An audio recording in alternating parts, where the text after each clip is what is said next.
What has the Federal Reserve got to hide? You know, I went on the Federal Reserve's website, and in this little search bar, I put in the word discontinued. And what comes up is 40,568 different sets of data and charts that they have discontinued. Now, I've got to say, a lot of this is for very legitimate purposes.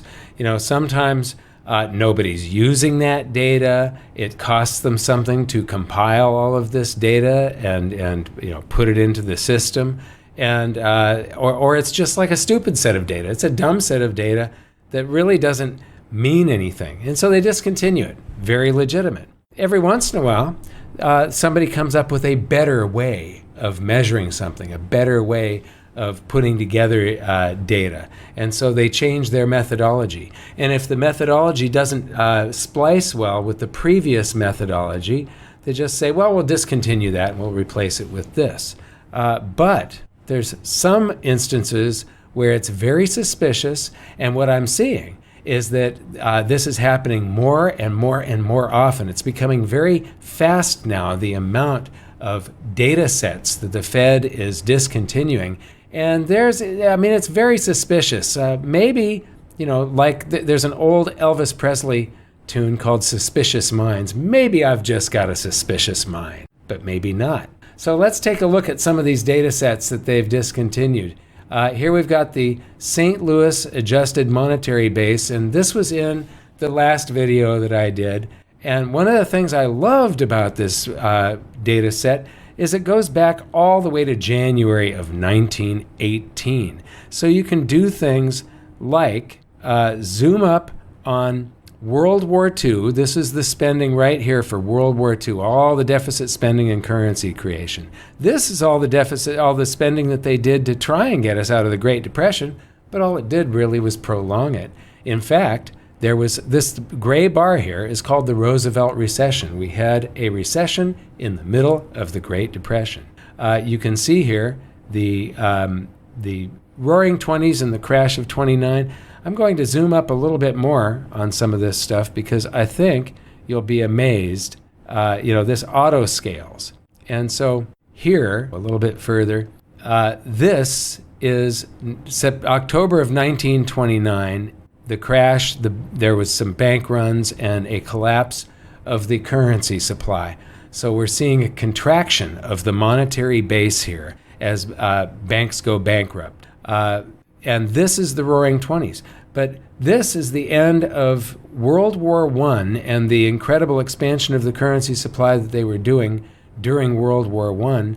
And then the contraction that happened, the deflation, that was the Depression of 1921, which is also called the Forgotten Depression because nobody remembers it. Jim Grant did write a book on it. I've been mentioning it on stage since 2006.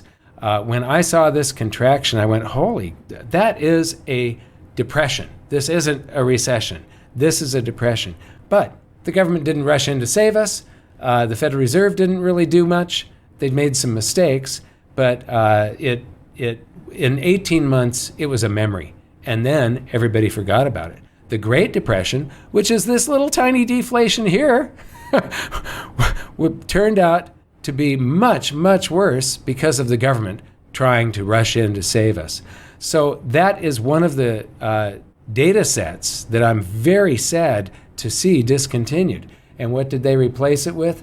They replaced it with one here. This goes back to 1975. And you can see, does this look broken to you, by the way?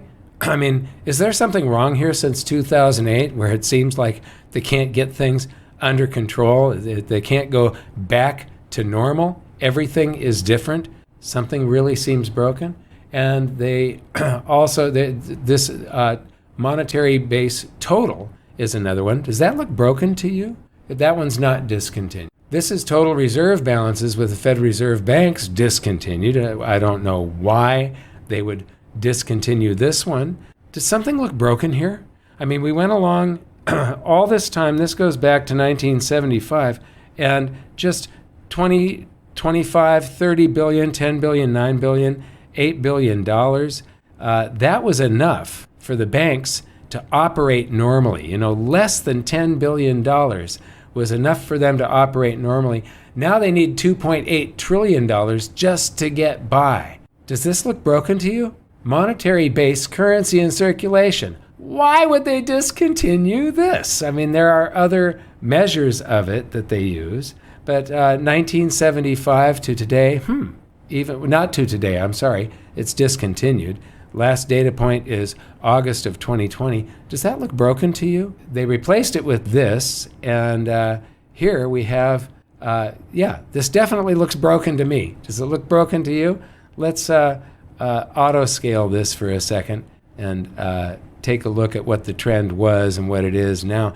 Now remember, these are the paper dollars that are in circulation. They actually have to print these. They can't just type them into existence. M1. M1, are you kidding me? This is so discontinued. Why did they discontinue it? Well, they did change methodology here, which is stupid because there are other versions of this chart that still contain this big, huge leap here. Now, there was a big increase, but about 80% of it was just a change in methodology. And what they did was they decided, there was a big difference between M1 and M2. M1 was like 10 or 20% of M2. And then they just decided, well, we'll make it 80% of M2. We're going to include all of these other things that we're going to count that are in M2. Well, we'll count them in M1 also and make these charts and data sets that people are using, newsletter writers, commentators, there's economists, analysts, they're all using this data, and then they corrupt the data and they make it not useful anymore. So M1 money multiplier, this is something, I go through the Fed's website, I click on this, I click on that, I try and figure out what they're doing, but whenever I see something like this, where something just falls off a cliff, first thing I do is I try to go and see, did they change their methodology? Is this real? And then if it's real, I report on it. And this was real, and they stopped reporting on it at the end of 2019. There's a lot of things that are very convenient here. M2 money stock discontinued. Why would they discontinue? By the way, does that look broken to you? Is there something wrong here? So why would they discontinue this? MZM. Now, MZM is actually the largest measure of the currency supply. I've said this many, many times. They call it money of zero maturity. I call it CZM, which is currency of zero maturity. But at 22 trillion, this was the largest aggregate, and this is extremely important. This is the currency that can come chasing after other assets. It's the currency that's instantly available in checking accounts and money market funds, especially institutional money market funds. When the big boys come chasing gold and silver, this is a portion of the currency supply that's going to be chasing it. It isn't in any of the time deposits or any. This is the aggregate that encapsulates all the different forms of currency that can instantly change their mind and say, I'm not going to go after this, I'm going to go after gold and silver. And then we've got velocity of MZM. Look at how that's fallen off of a cliff. And they just discontinued this. I mean, the last update is Q4 of 2020. This is a quarterly. They also have a weekly that goes to February of 2020. All MZM has been discontinued. They are no longer going to report on currency that can instantly buy any asset it wants. M3, now they discontinued M3, and this is where I first started getting a suspicious mind. Was back in March of 2006. They discontinued M3. This used to be the largest measure of the currency supply. It counted the most dollars that are out there. Nobody knows how many dollars there are. They just sort of give it their best guess. They get as much data as they can. And so here it stood at $10 trillion, and this stops back in 2006. Let's go to a nice even number here. We're going to find $10 trillion. Here we go. We've got October 10th, 2005, $10.8 trillion in October of 2005. So $10.8 trillion in October of 2005. They replaced this with this thing. And if we go to October of 2005, we have 6.6 trillion, not 10 trillion. There's a third of it missing, a third of 10 trillion, 2/3 of 10 trillion would be 6.6 trillion. And so there's 33% missing here. So if we take where this is at now, 20 trillion, we'd have to add another 6 trillion to this to get the old M3, to get anything close to that. So the Fed is hiding something. The 40,568, now, like I said, there's a lot of it that's legitimate. There's a lot of it where it's an inconvenience, but if they're changing methodology, they probably should do it. But MZM and some of these other measures, now you sort by relevance here, M2, M1, adjusted monetary base, popularity. And what we've got is M2, M1, the financial stress index, the monetary base again, and it goes on and on and on, a dollar index. And so they're up to something, and we're seeing what I believe is, we're getting near the end of a monetary system. So there is the stress index, and it was headed north, and it's discontinued. It's interesting that a lot of this has been discontinued at a very convenient time. So what is the Fed up to? And do any of these charts look broken to you? Before we continue, help us clicking that YouTube like button and subscribe now to our channel. This shows the algorithm that you valued this information. And it helps us spread that message. Sharing is caring. And now, let's continue. What to do in such a situation? Inform yourself and keep your financial education strong. We from the Compact Group offer our loyal subscribers a free educational portal with first-hand monetary, financial, and economic knowledge. Enter our invite-only Insider Club by clicking the link below.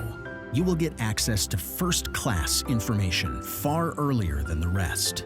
We have prepared a special deal for all our members where you can access a giant pool of Robert Kiyosaki's financial wisdom for just $1. To find out more, simply click the link below and join our Insider Club absolutely free. But there is more you can and should do. Build up several streams of income.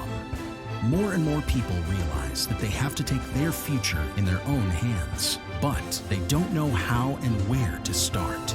We from Compact offer our Insider Club members unique opportunities.